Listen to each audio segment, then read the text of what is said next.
We will now create a second setup in order to machine the bottom of the part. First, we will rename our existing toolpath group and create a second toolpath group. To machine the part in two different setups, we will need to have two separate programs. To be able to post-process the operations of each setup separately, we will create them under different toolpath groups with different NC names. First, click on toolpath group number 1 to highlight it. Then click on it again to edit the name.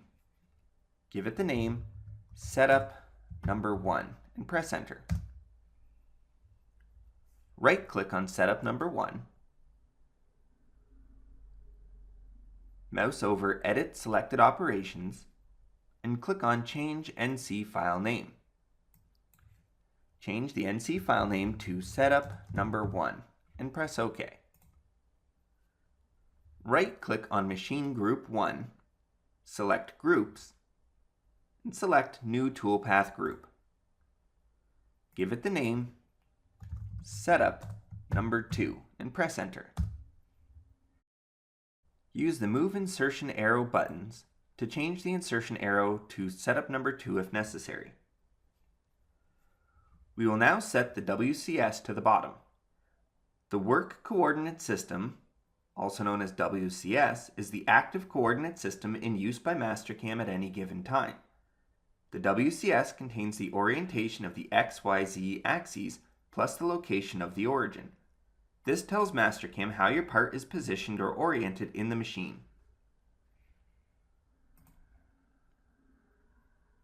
The construction plane is the plane in which the geometry is created.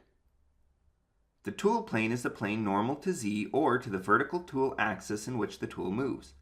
When creating a tool path, both C-plane and T-plane should be set to the same plane. If the T-plane is different from the WCS, the post will produce a rotary motion code. By setting the C-plane, T-plane, and WCS to one plane, no rotary move will be generated in the code, which is what you want when machining parts with multiple setups. In this step, we will set the WCS, the C-plane, and the T-plane to a new plane that can be defined by using existing geometry. In our case, we will define the plane using two lines. Select Create a New Plane, and then choose From Geometry. Select this line, and then this line. Change your view to isometric, if necessary. Press the Next Plane button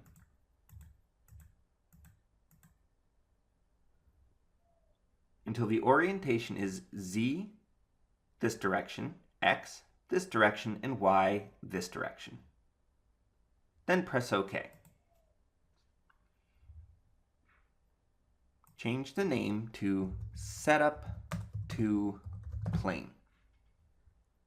Change the X origin to -2 and press OK. Select Setup number 2 plane and make sure that WCS, C, and T plane are set to this plane.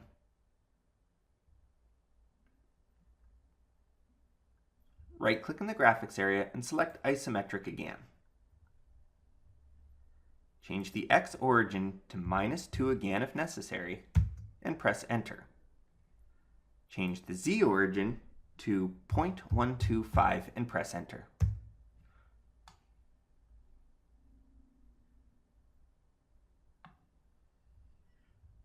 Right-click again and select Isometric View.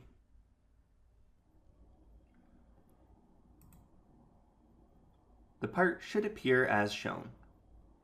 X, Y, and Z axes, and the origin will be 0.125 below the top of stock. Return to the Toolpaths Manager.